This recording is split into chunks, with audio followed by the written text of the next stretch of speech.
Hey guys, today I'm going to talk a little bit about cancel culture.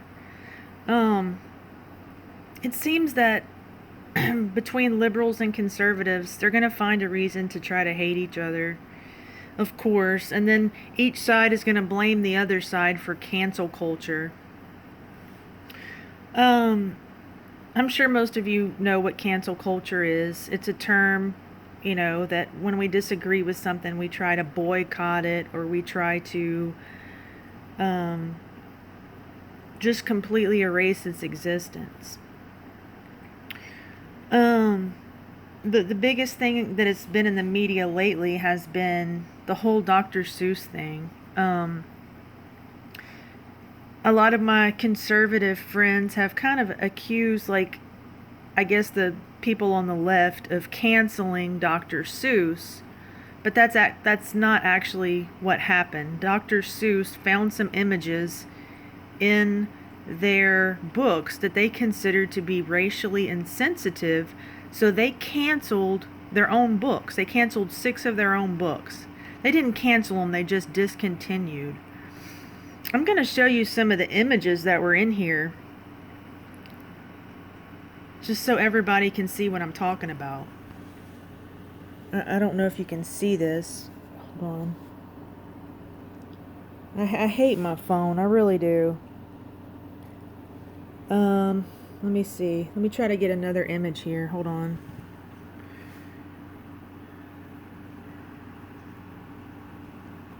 Okay. This is how they portrayed black people in this book. There's even the N-word down here. Okay? Do you see that? And a lot of my conservative friends are complaining that they took these books out of publication.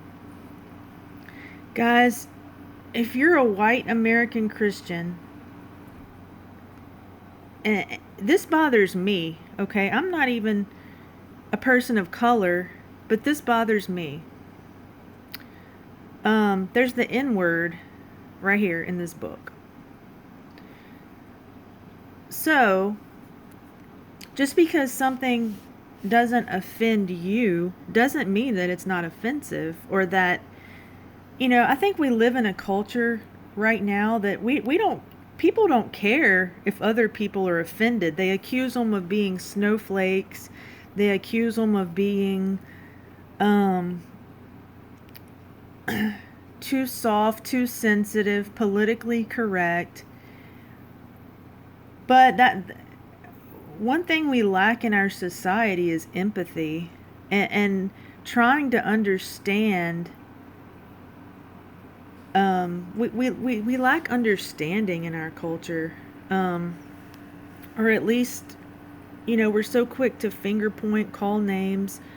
People will defend a book saying the N-word and having images that portray a black person as, I don't know, I just don't get it. I don't get it. I don't get it at all. Why someone would defend a company that's wanting to get rid of images that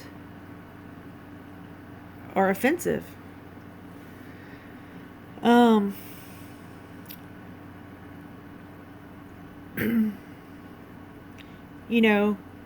Somebody had posted something the other day about how Christians perfected cancel culture.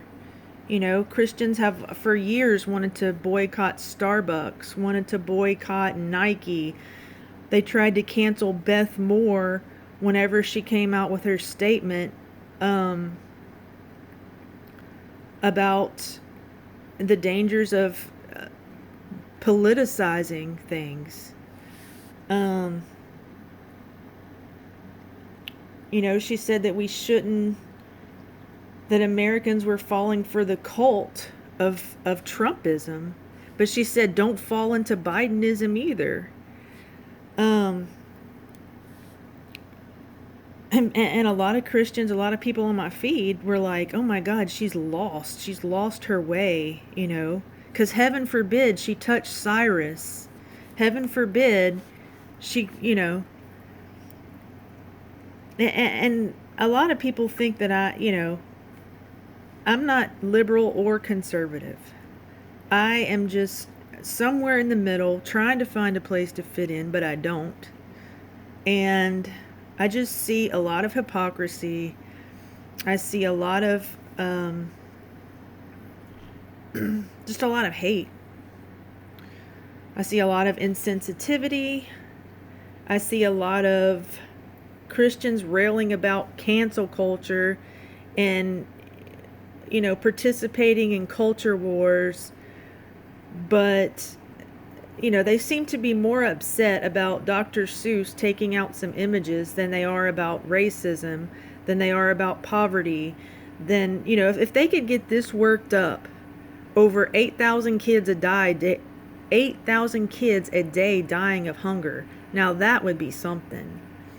But no, they're going to get worked up over Mr. Potato Head, or they're going to get worked up over Dr. Seuss canceling a couple of books. We live in a world of darkness, and people are considering suicide, and this is the kind of stuff that matters to a lot of Christians. This is the kind of stuff that they care about.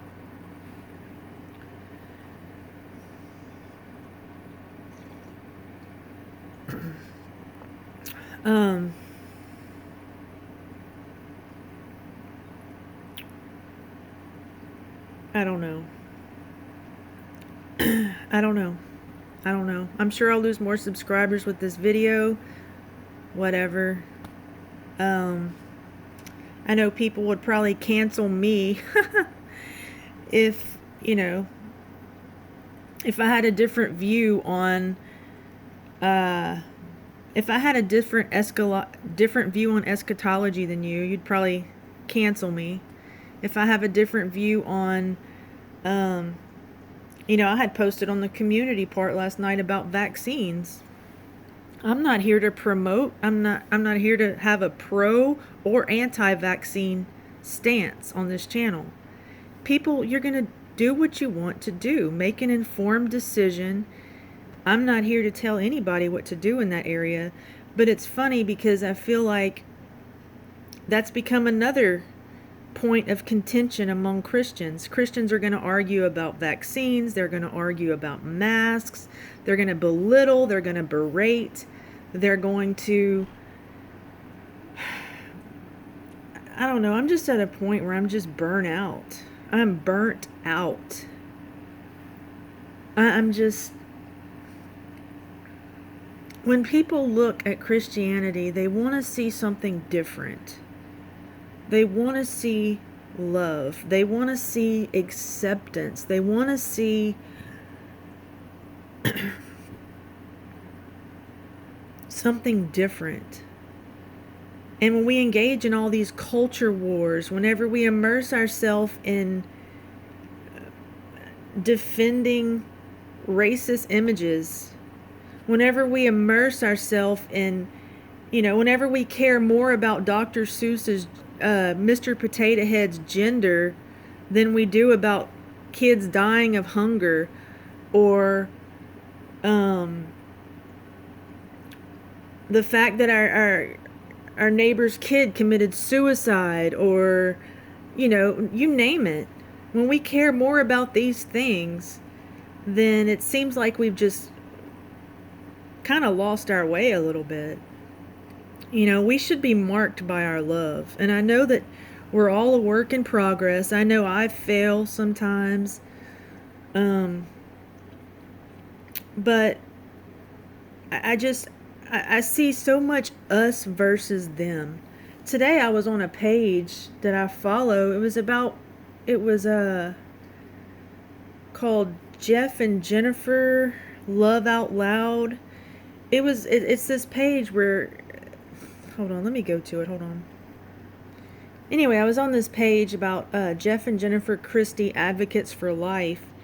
And they try to speak up, try to help women, I think, who are wanting an abortion, or, I think that's what they're about. I'm not sure, but I was on their page, and today they just tried to poke fun at a political party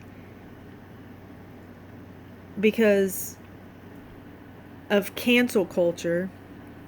And I'm like, both sides are guilty of canceling things. And so it just feels like there's so much us versus them these days, especially in the realm of politics. There's all the finger pointing, all the posturing, all the pride, all the I'm better than you because because I was raised in a different political environment and I have different political beliefs, so you're lesser than me if you have a different point of view. I'm sick of all of it. I'm weary. I'm worn down of it. Um, I just, I don't know. I don't know. It's wearisome. Instead of talking to one another, instead of trying to understand the point of view of the other, people just tend to have this mentality where they just look down on people, where they spiritualize their vote as if they're somehow better because they pushed a little red button. And it's not true. Um, and I've made many videos on this before, and I'll keep making them. Um,